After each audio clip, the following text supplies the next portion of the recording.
School میں مولوی عبدالحنان ہمارے اردو اور دینیات کے جواں سال استاد تھے۔ بڑے خوش مزاج، بزلا سنج اور مہربان۔ گورا رنگ، تیکھا ناک نقشہ، سنہری فرینچ کٹ داڑھی، نرم نرم مترنم آواز، دیدہ زیب خوشقطع لباس۔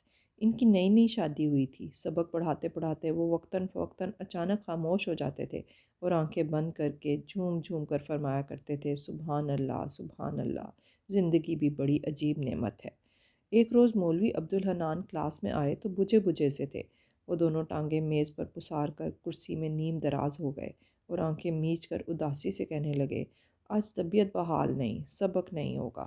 باقی لڑکے تو ہنسی خوشی کھیل کود میں مصروف ہو گئے اور میں اپنے چہرے پر فکر مندی کی کلی کر کے بڑی سنجیدگی سے مولوی صاحب کے قدموں میں آ بیٹھا۔ ان کے نتنے پھولے پھولے تھے، آنکھیں پھٹی پھٹی تھیں، کان تمتماتے ہوئے تھے اور چہرے بشرے پر ہراس و وسوساس کی چمگادڑیں الٹی لٹکی ہوئی تھیں۔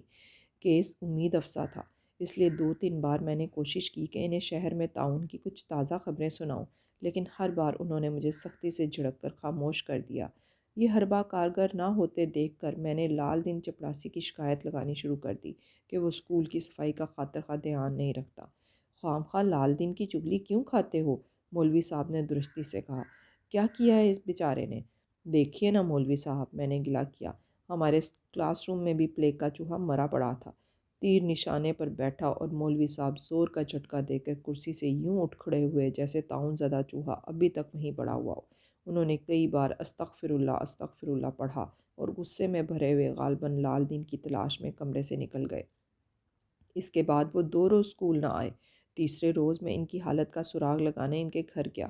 مولوی صاحب چادر لپیٹے چارپائی پر ادھ موئے سے پڑے تھے اور ایک پتلی سی نئی نویلی دلہن ایک طرف بیٹھی انہیں پنکھا کر رہی تھی۔ اس کے ہاتھوں میں مہندی کا رنگ رچا ہوا تھا، پنکھے کی ڈنڈی بھی سرخ تھی۔ جب وہ ہاتھ ہلاتی تھی تو ایسے لگتا تھا کہ مولوی صاحب کی سنہری داڑھی پر خون کی پھوار پڑنے لگے گی۔ مولوی صاحب مجھے دیکھ کر بہت خوش ہوئے۔ صادقہ بیگم نے اپنے ہاتھ سے دیسی شکر کے شربت میں ستو گھول کر مجھے پینے کو دیے۔ پھر اس نے ایک ٹوکری اور کچھ پیسے میرے حوالے کیے کہ بازار سے آلو مٹر دھنیا اور گوشت خرید لاؤں۔ سودا سلف خریدنے کا مجھے تجربہ نہ تھا، لیکن میں نے بڑی محنت سے خریداری کی اور واپس آ کر ہر چیز کا بھاؤ اس کی اصل قیمت سے کافی کم بتایا۔ پیسوں کا فرق میں نے اپنی پاکٹ منی سے ملا کر پورا کر دیا۔ صادقہ بیگم بڑی خوش ہوئی اور میرے سر پر ہاتھ پھیر کر بولی، واہ کاکا، تم تو بڑے ہوشیار نکلے، بڑی اچھی خریداری کرتے ہو۔ مولوی صاحب کو دیکھنے آ جایا کرو اور مجھے سودا بھی لا دیا کرو۔ صادقہ بیگم کے حکم کی یہ شان نزول مجھے بڑی اچھی لگی۔ اب میں اسکول جانے کی بجائے ہر روز سیدھا مولوی صاحب کے ہاں پہنچتا، کوئی نہ کوئی بہانہ بنا کر پاکٹ منی کے علاوہ گھر سے کچھ فالتو پیسے حاصل کرتا اور بڑی محنت سے صادقہ بیگم کے سودا سلف میں سبسڈی لگاتا۔ مولوی صاحب سے رسمی مزاج پرسی کرنے کے بعد میں صادقہ بیگم کے پاس باورچی خانے میں جا بیٹھتا، کبھی مٹر کی پھلیاں چھیلتا، کبھی پیاز کاٹتا، کبھی مسالہ پیستا، اور جو کام بھی وہ شروع کرتی میں بھاگ بھاگ کر اس کا ہاتھ بٹانے کی کوشش کرتا۔ ایک روز جب میں ان کے ہاں پہنچا تو صادقہ بیگم نہا دھو کر نئے کپڑے پہنے بیٹھی تھیں۔ کالے ریشم کا برقع پاس رکھا ہوا تھا۔ مولوی صاحب منہ سر لپیٹے خاموش پڑے تھے۔ میں نے حال پوچھا تو انہوں نے چادر کے اندر سے ایک راہ کر کہا، اللہ اللہ، حال اچھا نہیں ہے، گلٹی نکل آئی؟ میں نے پر امید شوق سے پوچھا۔ تیرے منہ میں خاک، صادقہ بیگم غصے سے پھنکاری، گلٹی کی بیماری تھوڑا ہی ہے، ایسے ہی ذرا بخار ہے۔ اس کی آنکھوں میں جو نیلی نیلی مخمل سی بچھی تھی اس پر آنسو پھیل گئے، جس طرح شبنم کے قطرے چوٹ کھا کر ٹوٹ جاتے ہیں۔ اس نے دوپٹے کے پلو سے آنسو پونچھے اور اپنی مہندی رنگے ہاتھ اٹھا کر دعا مانگنے لگی۔ اس نے اخروٹ کی چھال سے دانت صاف کیے ہوئے تھے اور اس کے پتلے پتلے ہونٹ سرخی سے گلنار ہو رہے تھے۔ اس کے چہرے پر سونے اور چاندی کے ورق ہی ورق بکھرے ہوئے تھے، جیسے وہ ابھی بیسن اور دودھ دہی سے نہا کر بیٹھی ہو۔ دعا کے بعد اس نے مولوی صاحب پر دم کیا۔ کالے ریشم کا برقع یوں اڑا جیسے گڑیا کو فراق میں پہنایا جاتا ہے، اور میری طرف دیکھ کر بولی، کاکا میرے ساتھ چلو گے؟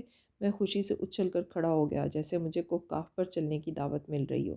روشن شاہ ولی کے مزار پر نیاز چڑھانے جانا ہے، صادقہ بیگم نے کہا، تم بھی میرے ساتھ چلو۔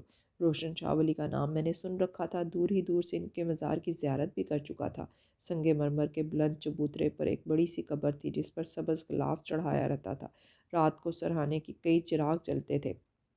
مسلمان تو اندر جا کر فاتحہ درود پڑھتے تھے یا نظر نیاز چڑھاتے تھے، لیکن کئی ہندو ڈوگرے بھی شیشے کی طرح چمکتی ہوئی چار دیواری پر ہاتھ پھیر کر عقیدت مندی سے مزار کو سلام کیا کرتے تھے۔ میں نے بڑی پھرتی سے صادقہ بیگم کو یقین دلایا کہ میں روشن شاہ ولی کے مزار کا راستہ بخوبی جانتا ہوں اور اسے بڑی آسانی سے وہاں لے جاؤں گا۔ چینی کی ایک تشتری میں نیاز کا زردہ تیار تھا۔ صادقہ بیگم نے اسے جالی کے رومال سے ڈھانپ کر میرے حوالے کیا۔ میں نے اظہار عقیدت کے طور پر اپنے منہ کو زیادہ سے زیادہ سکیڑ کر گول کیا اور زور سے بسم اللہ الرحمن الرحیم کہہ کر تشتری کو احتراماً دونوں ہاتھوں سے تھام لیا۔ مزار پر چڑھانے کے لیے کورے لٹھے کی ایک چادر طے کر کے صادقہ بیگم نے اپنے پاس رکھ لی۔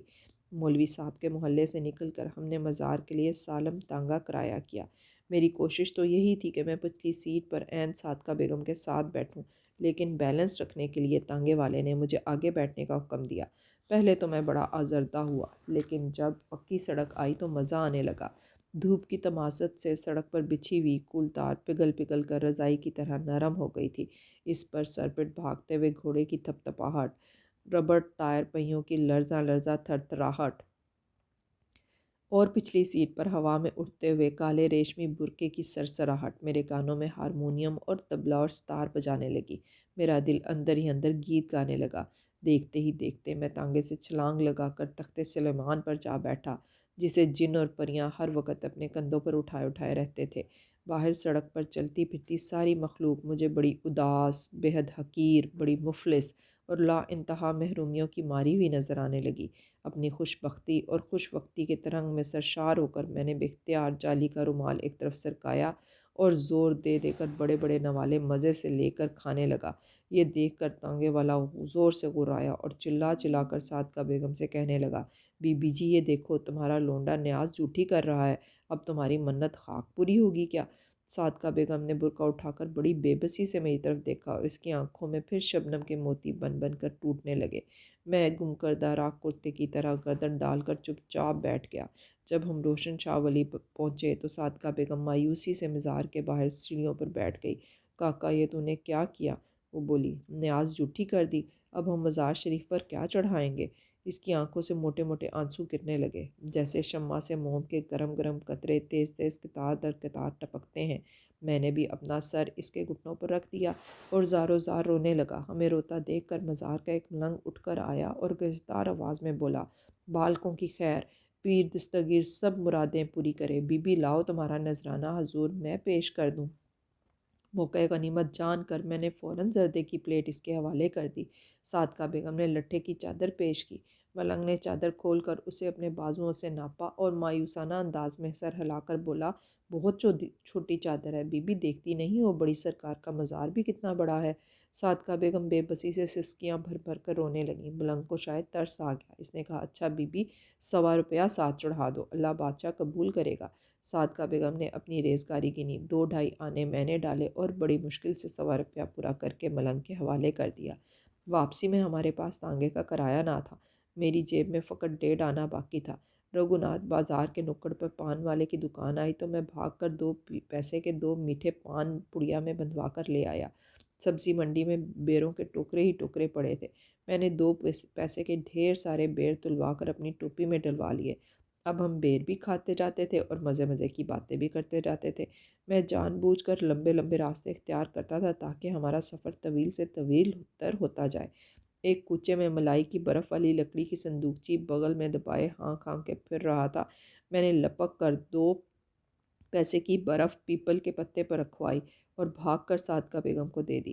اس نے برقعے کے اندر ہی اندر جلدی برف کھا لی، پتہ میں نے چاٹ لیا۔ جب ہم منڈی میں مہاراجہ کے پرانے محلات کے نزدیک آئے تو میری جیب خالی تھی، ورنہ صادقہ بیگم کے لیے ایک آدھ راج محل خریدنے کا خیال بھی ضرور آتا۔ مولوی صاحب کا محلہ سامنے ہی تھا۔ جیسے ہی اسے دیکھا تو دل سے بے اختیار دعا نکلی کہ اللہ کرے ہمارے پہنچنے تک مولوی صاحب پلیگ سے مر گئے ہوں اور میں صادقہ بیگم کے ساتھ اسی طرح گلی گلی کوچا کوچا پان چباتا، بیر کھاتا، برف اڑاتا گھومتا پھرتا رہوں۔ لیکن افسوس کہ مولوی صاحب زندہ تھے اور بدستور چارپائی پر سر منہ لپیٹے اپنی گلٹی کا انتظار کر رہے تھے۔